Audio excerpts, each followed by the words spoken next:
Welcome back. It's now time for your midday sports. Now, TVJ Sports understands that Jamaica's appeal against Captain Khadija Shaw's red card against France in their Group F clash on Sunday was not reviewed by the FIFA Disciplinary Committee based on the competition rules, which state that there were no grounds for an appeal.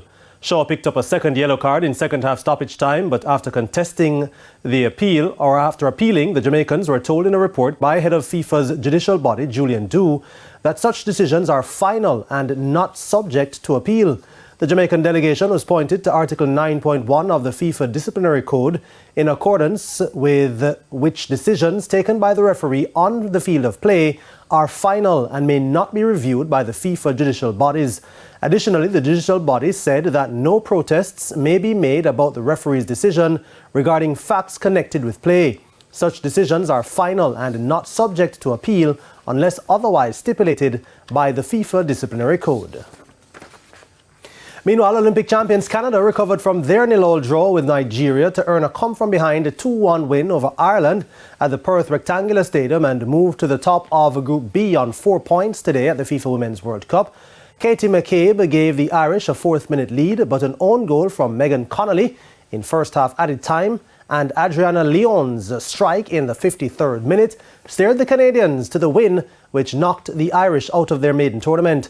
Elsewhere, another CONCACAF team, Costa Rica, were eliminated following a 2-0 blanking by Japan in Group C. 2 goals in 2 minutes by Hikaru Naomoto and Aobu Fujino condemned the Central Americans to consecutive defeats. Japan advanced to the round of 16 along with Spain, who crushed Zambia 5-0, courtesy of double strikes from Jennifer Hermoso and Alba Redondo.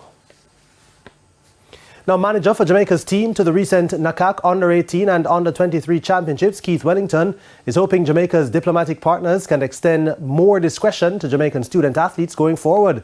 Jamaica's NACAC team had to travel without 26 of its members to the recent championships in Costa Rica, as they did not have the requisite clearance to land in the country.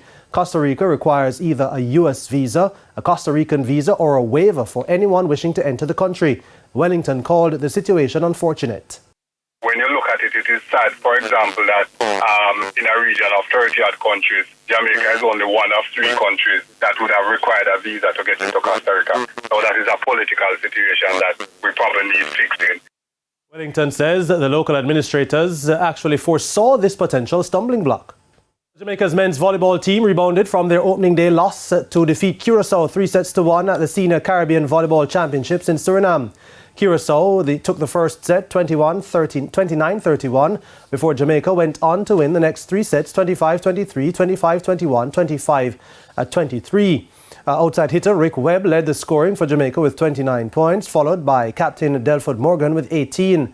Jamaica's next match will be against the Bahamas, who defeated Trinidad and Tobago in a 5-set thriller by 3-2. Jamaica's women remain undefeated at the championship after a hard-fought, nail-biting victory over hosts Suriname 3-2.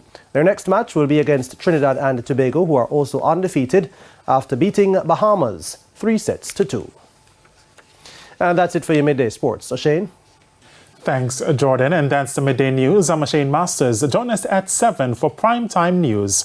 On behalf of the news, sports and production teams, have a good afternoon.